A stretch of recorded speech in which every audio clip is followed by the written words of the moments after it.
이 파트 2의 제목은 성격 때문에 불행한 사람들이라고 되어 있습니다. 이 성격장애의 11가지 유형에 대한 설명인데요.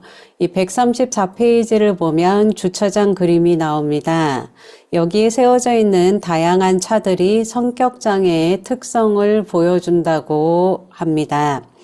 이 11가지의 다양한 차들이 이 색깔들로 표시가 되어 있는데요. 오늘부터 이 11가지 성격 장애를 보도록 하겠습니다.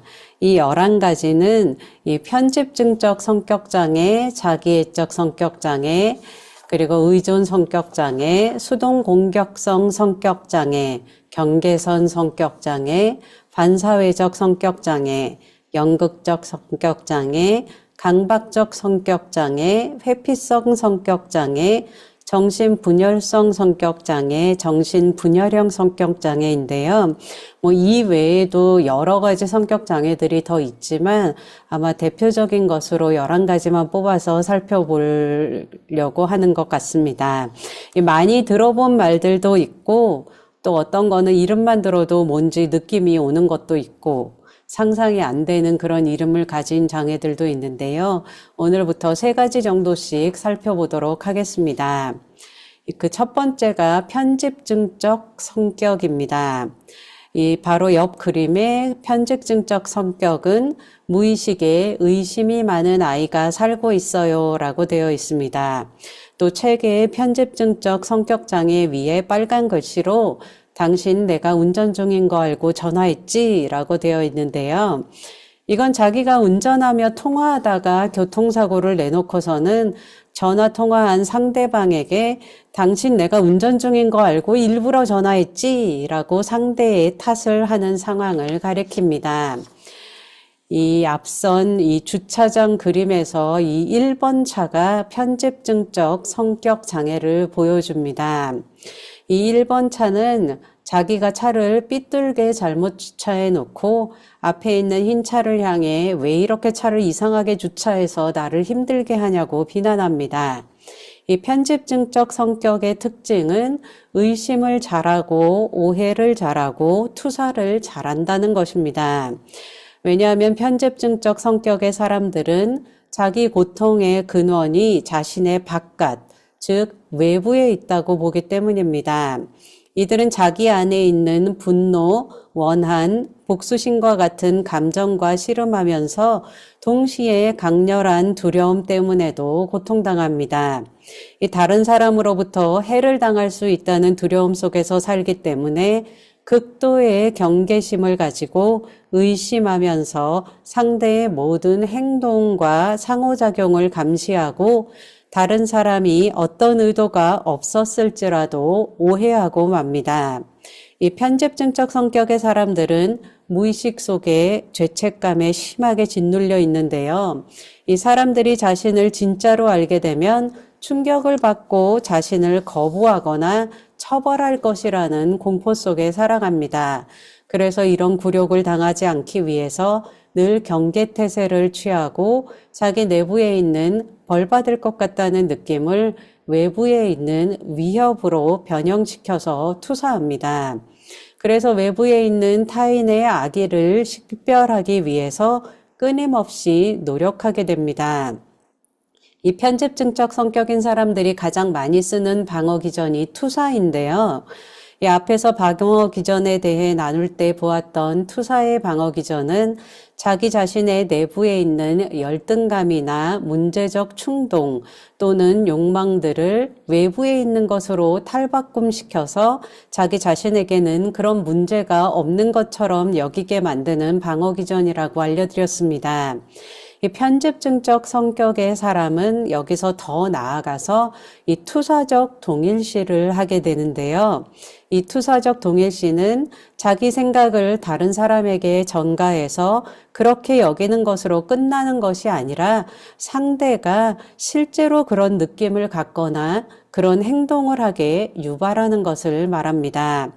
예를 들면 자기가 가지고 있는 미움과 질투심을 인정하지 못하는 사람이 상대에게 적대적인 태도를 취하면서 그가 자신의 성취를 질투하고 있다고 주장합니다. 그런데 상대는 성숙한 사람이어서 부드러운 말로 그렇지 않다고 자상하게 설명해 준다면 이 사람은 자기를 잘못된 사람이라고 음해하기 위해서 일부러 부드럽게 대하고 있다고 오해하며 다시 또 비난합니다. 이런 일들이 반복되다 보면 성숙한 상대가 결국 화를 내게 되고 또 자신을 미워하고 자신을 마음대로 오해하는 이 편집증적인 사람을 질투하게 되는 것입니다. 이렇게 편집증적 성격인 사람들은 다른 사람들이 자기 약점을 잡으려고 감시하고 있다고 여기며 자기 속마음을 철저하게 숨기고 주변의 모든 사람들을 적으로 간주합니다. 이런 사람들은 뭐든지 의심하고 동료들 사이를 이간질하고 또 오해를 잘합니다. 이 의심이 많다 보니 의부증이나 의처증도 많이 있고 굉장히 우울하고 기분 나쁜 성격을 갖게 됩니다. 이 138페이지를 보면 교회 안에 편집증적 성격의 예가 나오는데요. 이 누군가가 자신을 공격할까봐 먼저 이 사람 저 사람을 찔러보고 공격합니다. 이 편집증인 장로가 김 장로를 식사에 초대해서는 이 장로가 그러는데 라고 말을 시작합니다. 이 장로가 그러는데 김 장로 당신이 돈을 너무 좋아해서 헌금도 떼먹었다며 라고 합니다. 그 소리를 들은 김 장로가 화를 내면 걱정 마, 나는 이 장로 말 안 믿어, 나야 김 장로를 믿지 라고 합니다. 그리고는 이 장로를 만나서는 이 김 장로가 그러는데 당신 여자 관계가 복잡하다며 라고 또 찔러봅니다.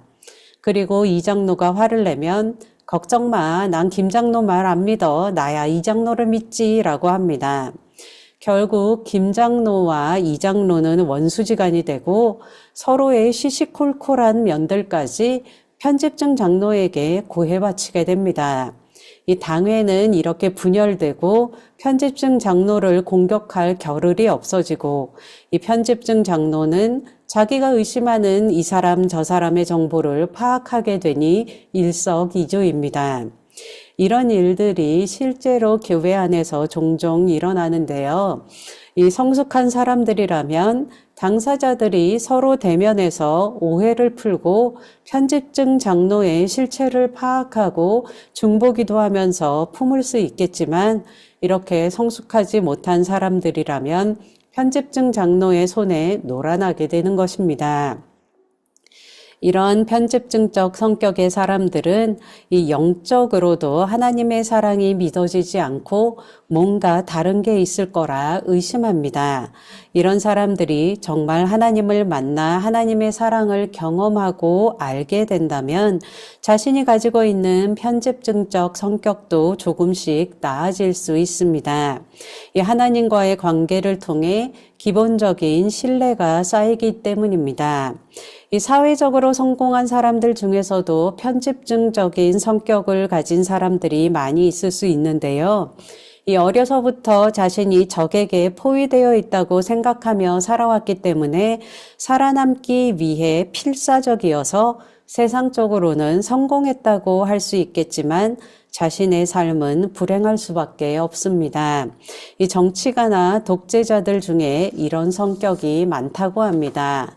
왜 이런 편집증적 성격을 갖게 되는지 원인에 대해 책에서는 이 어린 시절 부모의 절대적인 사랑과 보호, 공급과 지지가 필요한 시기에 이 방치되거나 학대당하게 되면 기본적인 신뢰감을 형성하지 못하고 세상에 대한 불신이 자리 잡게 되어서 의심이 사고의 패턴이 되어버린다고 합니다.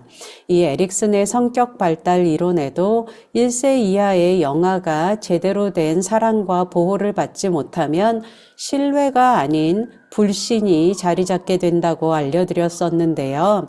이 어린 시절에 이런 경험이 편집증적 성격장애라는 불행의 유발인자가 될 수 있습니다.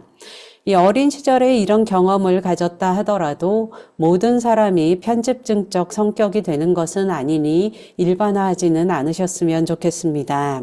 이 책에는 나와 있지 않지만 편집증적 성격을 가지게 되는 또 다른 요인으로는 이 비난과 조롱의 문화가 가득한 가정 환경에서 자랐다거나 이 강함을 추구하는 가족 가운데서 나약한 성질로 태어난 아이가 자라면서 가족의 희생양이 되어서 이 편집증적 성격을 가진 사람으로 성장할 수도 있습니다. 이 다음은 자기애적 성격인데요. 이 바로 옆 그림의 자기애적 성격은 결핍, 즉 자기애에 굶주린 사람이라고 할 수 있어요 라고 되어 있습니다. 그리고 옆에 자기애적 성격장애라는 제목 위에 빨간 글씨로 얘들아 내가 너무 예뻐서 미안해 라고 써 있습니다. 이 자기에 도취되어서 자기가 최고라고 여기는 자기애적 성격인 사람들의 특징을 나타낸 말입니다. 이 주차장 그림에서 2번 차가 자기애적 성격장애를 보여줍니다. 2번 차는 차 2대를 세울 수 있는 공간에 떡하니 자기 혼자 차를 주차했습니다. 이 차도 다른 사람들 차보다 훨씬 눈에 잘 띄는 색이고 크기도 더 큽니다. 이 다른 사람들보다 자기가 우월하다고 여기는 것입니다. 차를 이렇게 대놓고는 나는 특별한 사람이니까 괜찮아 라고 하는 것입니다. 이 자기애적 성격 옆에 나르시시스트라고 영어가 적혀 있는데요. 이 영어 나르시시스트는 그리스 로마 신화에서 차용한 단어입니다. 이 수소나라는 이름의 유래이기도 합니다. 이 너무나 잘생긴 외모를 가지고 있던 나르키소스라는 청년이 수많은 ним프의 요정들과 인간들의 구애를 받지만 자존심이 너무 세고 차가운 성격이라서 매정하고 차갑게 그들의 구애를 거절해버립니다. 그렇게 거절당한 ним프 중 하나가 복수의 여신인 네메시스에게 사랑이 거절당하는 게 어떤 것인지, 이루어지지 않는 사랑이 얼마나 고통스러운지를 느끼게 해달라고 기도하는데요. 그 기도에 따라 나르키소스는 물에 비친 자신의 모습을 보고 사랑에 빠져서 며칠 동안 먹지도 않고 자지도 않고 물에 비친 자신의 모습만을 바라보다 결국 죽게 되었고, 나르키소스가 죽은 자리에 핀 꽃이 수선화라는 신화의 이야기입니다. 그렇기에 과도한 자신에 대한 애착을 의미하는 자기애를 뜻하는 나르시시즘이 나르키소스의 이름에서 따온 것이고, 나르시시스트는 그런 자기애적 성격을 가진 사람을 가리킵니다. 이 자기애적 성격은 자기에 도취되어 있고 이기적이고 독선적입니다. 이들은 자기를 위해 주변 사람을 착취하면서도 자기가 그러고 있다는 사실조차 인식하지 못합니다. 그들에게는 다른 사람이 자신을 섬기는 것이 너무나도 당연한 것이기 때문입니다. 이 책에도 너무 괴로워서 자살까지 생각하고 있는 부인에 대해 왜 그러는지 이해 못하겠다고 꾀병 같다고 말하는 남편 이야기가 나옵니다. 이렇게 나르시시스트들은 자기는 감기만 걸려도 암에 걸린 듯 호들갑을 떨면서 다른 사람의 고통은 전혀 이해하지 못합니다. 내가 너무 예뻐서 미안해 라는 공주병도 일종의 나르시시즘입니다. 이런 자기애적 성격을 가진 나르시시스트들은 힘에 관심이 집중되어 있어서 자기가 강해지기 위해 주변 사람들을 최대한으로 착취하고 이용합니다. 이 145페이지를 보면 교회 안에 자기애적 성격의 예가 나오는데요. 가장 크게 표현되는 단어가 과도하고 파괴적인 교만입니다. 이 출세를 위해 교회를 이용하고 힘이 있는 자리이기 때문에 장로가 되려고 합니다. 또 장로가 되면 다른 교인들 위해서 군림하려고 합니다. 이런 자기애적인 나르시시스트는 순종이 제사보다 낫다라는 성경 구절을 제일 좋아하면서 이 말을 자기 말을 듣게 하는데 사용합니다. 이 성 어거스틴의 말이 인용되어 있는데요.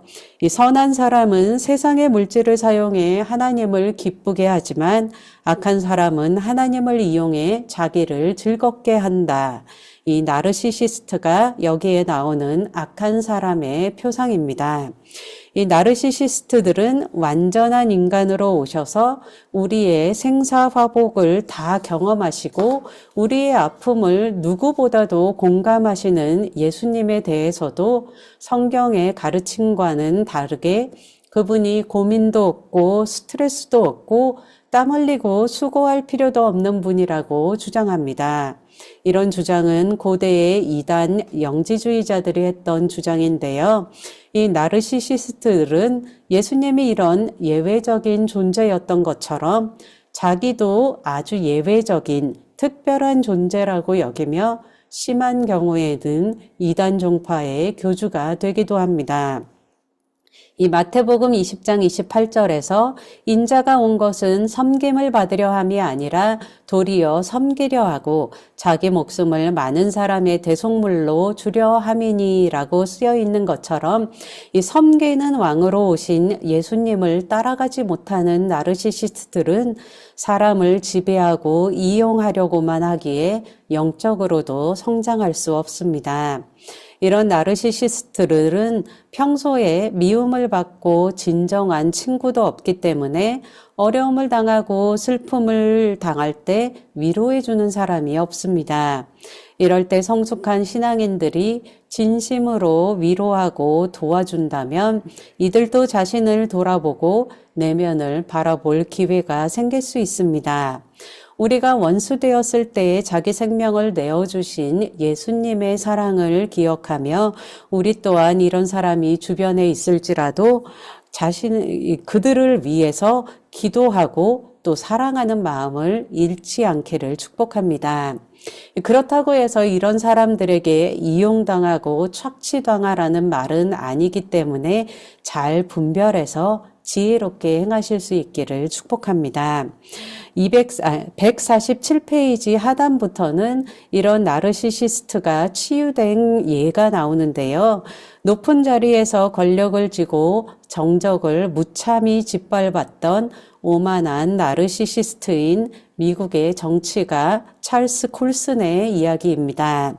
그의 비리가 드러나서 감옥에 가게 될 정도로 궁지에 몰렸을 때 동지라고 생각했던 사람들은 모두 등을 돌렸고 톰 필립스라는 친구를 찾아갔을 때 그가 내가 하나님을 믿었더라면 이렇게 되지는 않았을 거야 라고 하면서 먼저 하나님 앞에서 정직하라고 제일 우선적으로 해야 할 일은 이것이라고 하고 기도를 해주었는데 돌아가는 차 안에서 콜스는 주체할 수 없는 강렬한 감정에 사로잡혀 차를 세우고 한참 동안 울고 나서 마음이 편해지면서 부끄러움도 슬픔도 약해졌다는 생각도 두려움도 사라지고 평생 처음으로 진짜 기도라는 것을 했다고 합니다.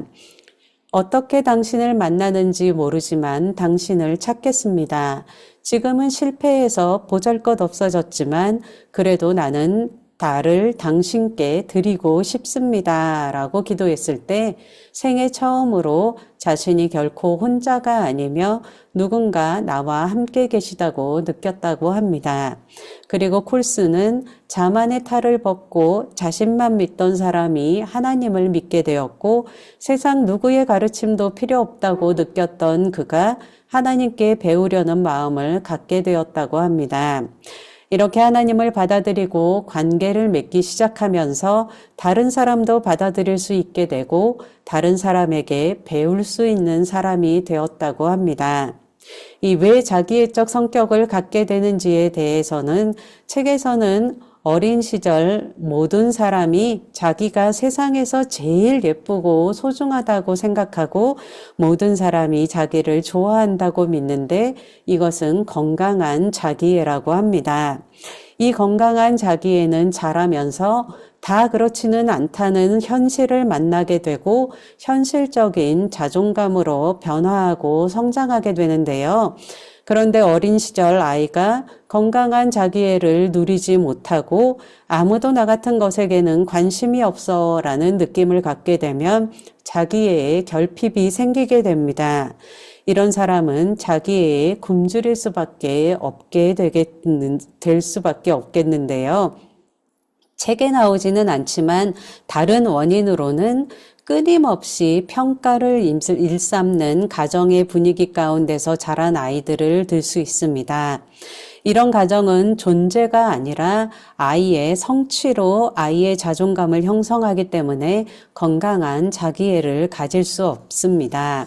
이 실은 자기애적 성격의 사람들은 이렇게 자존감의 결핍을 갖고 외부의 확인을 통해서 자존감을 유지하려고 하기 때문에 과도하게 다른 사람에게 어떻게 보일지를 생각하고 자기 과시적이라던가 도도한 태도를 보인다던가 정서적으로 다른 사람을 공감하지 못한다던가 자신은 뭐든지 할 수 있다는 전능 환상을 가지기도 하고 자신의 창조성에 대해 과대평가하는 모습을 보이기도 합니다.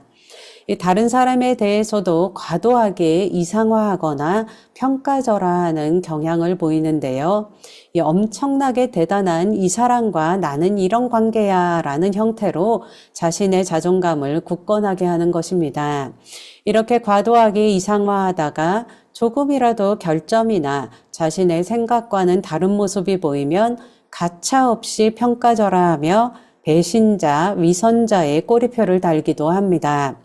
이 자기애적 성격은 이상화했다가 평가절하하는 관계의 패턴을 평생에 걸쳐 반복합니다. 그래서 진정으로 사랑하는 관계를 형성할 수가 없는 불행한 삶을 살게 됩니다. 전에 제가 이 목사님 설교에서 엄청 은혜를 받았습니다. 목사님 설교 때문에 제가 사랑합니다.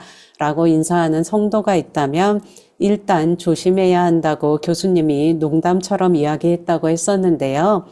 이러다 어느 날 자신의 마음이 안 들거나 섭섭하게 느끼면 가차없이 형편없는 목사로 취급하고 말을 퍼뜨리기 때문입니다. 이 자기애적 성격의 사람들은 막연하게 뭔가 잘못되었다는 느낌을 가지고 수치심과 질투심, 공허감이나 불완전한 느낌, 초라함, 열등감 같은 느낌을 가집니다. 이를 감추거나 충당하기 위해서 독선적으로 행동하고 과도한 자부심을 갖거나 다른 사람들을 경멸하는 태도를 보이고 허영심과 우월감에 빠지기도 합니다.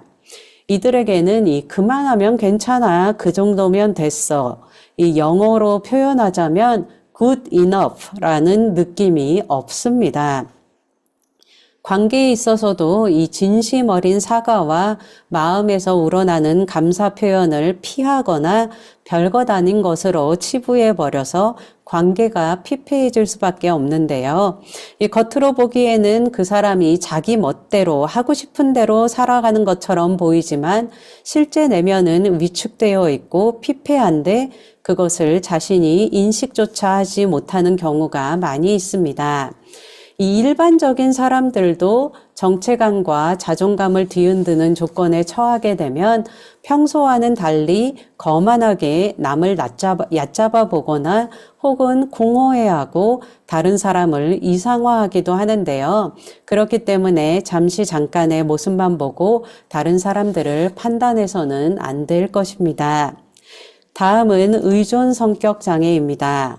바로 옆 그림의 의존 성격은 어머니를 잃고 죽을 것 같은 불안을 경험한 아이가 마음속에 살고 있다고 할 수 있어요 라고 되어 있습니다.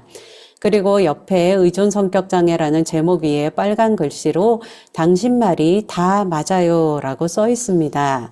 이 의존 성격인 사람들의 특징을 나타내는 말입니다. 이 의존 성격은 이 주차장 그림에서 3번 차입니다. 이 3번 차는 보기에도 바로 옆 차에 아주 딱 달라붙게 그렇게 주차를 해놓고 있죠. 이 의존 성격은 혼자서는 아무 결정도 못하고 분리불안이 심해서 이별이나 분리되는 것을 견디지 못하고 다른 사람에게 의지하려고만 하고 책임져야 할 것은 다 피해버립니다. 이 157페이지를 보면 교회 안에 의존 성격의 예가 나오는데요. 여기에 나오는 권사님은 정작 자기는 회개 기도도 하지 않으면서 계속해서 사역자에게 용서 기도를 받습니다. 이 기도를 받으면 용서받은 것 같다가 시간이 지나면 다시 용서받지 못한 것 같아 불안해지고 다시 사역자에게 용서의 기도를 요청하는 것이 반복됩니다. 왜 이런 의존 성격을 갖게 되는지에 대해 책에서는 어린 시절 아이가 엄마와 떨어지게 되는 경험을 하며 모성 결핍이 생긴 경우 의존 성격이 될 수 있다고 합니다. 이 생애 초반의 시기에 심한 분리불안을 겪으면서 안정적인 애착 관계를 형성하지 못하는 것입니다. 이 존 보울비의 애착 이론에 따르면 아이가 걸음마를 뗀 이후에는 독립적인 행동을 하면서 세상을 탐색하기 시작한다고 하는데요. 이 양육자가 안정적으로 곁에 있을 때 아이는 자유롭게 세상을 탐색하며 낯선 사람과도 잘 어울리지만 이 양육자가 보이지 않을 때는 종종 불안을 느낍니다. 이때 양육자가 금방 돌아오면 기분이 다시 좋아지면서 자유롭게 탐색 활동을 지속하는데요. 이 양육자가 일관적이고 긍정적인 반응을 제공하는 경험이 쌓인 아이들은 양육자가 자신을 돌보고 보호할 것이라는 신뢰를 갖게 되고 안정형 애착을 형성하게 됩니다. 이런 안정형 애착을 형성한 아이들은 새로운 환경을 탐색할 때 두려움 없이 자유롭게 행동하고 정서적인 안정성을 가지게 됩니다. 그리고 양육자와의 신뢰관계를 바탕으로 다른 사람과도 건강하고 깊은 유대감을 형성하는 능력을 키워갑니다. 이 불안 회피 애착은 양육자로부터 일관적이지 않거나 부정적인 반응을 받은 아이들이 형성하는 애착 유형입니다. 이런 아이들은 양육자가 자신의 요구에 적절하게 반응하지 않거나 감정적 지지를 충분히 제공하지 못할 것이라는 인식을 갖고 결과적으로 타인과의 친밀한 관계를 회피하거나 감정적인 거리를 유지하려는 경향을 보입니다.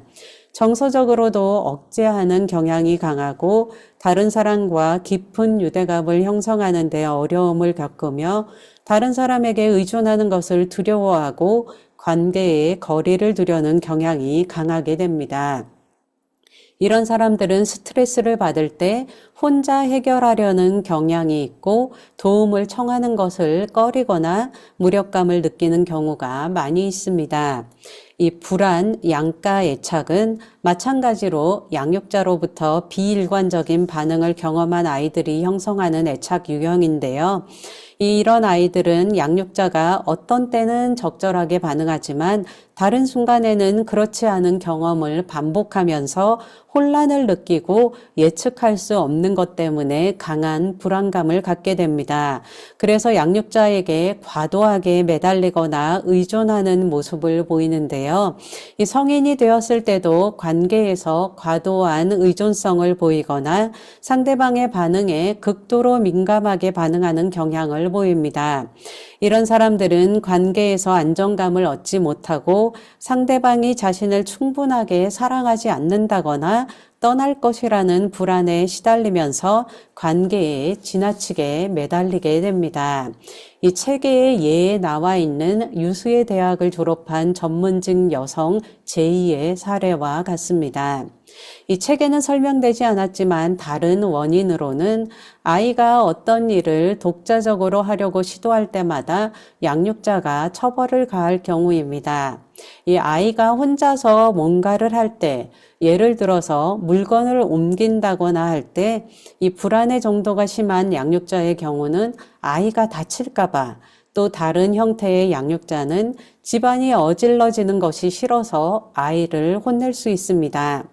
어쩌다 한번 그러는 것이 아니라 아이가 독립적으로 뭔가를 할 때마다 이렇게 혼이 난다면 아이는 독립적인 행동을 포기할 것입니다.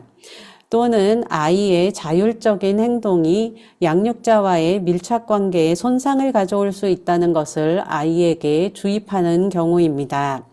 너가 이렇게 행동하면 내가 어떻게 너를 사랑할 수 있겠니?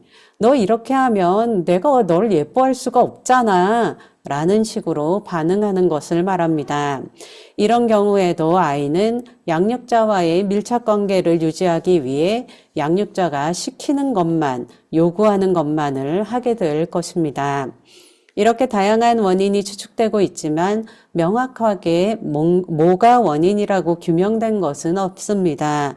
그렇기 때문에 뭐 때문에 이렇게 됐구나를 찾기보다는 정서적으로 안정감을 주고 자신이 스스로 뭔가를 할 수 있는 능력이 있는 사람이라는 것을 경험하게 해주는 것이 좋습니다. 이 책 158페이지에서 9페이지에 나와 있는 것처럼 자주 찾아봐주고 돌봐주고 설명해주고 위로해주지만 다른 한편으로는 다 들어주는 것이 아니라 자신이 해야 할 것들에 대해 선을 그어주며 자신이 해야 할 일들을 할 수 있게 도와주고 또 자신을 아무것도 할 수 없는 사람이라고 여기는 의존 성격의 사람들이 하나님이 주신 달란트를 가지고 잘할 수 있는 것들을 찾아주고 할 수 있도록 격려해 주는 것이 필요합니다.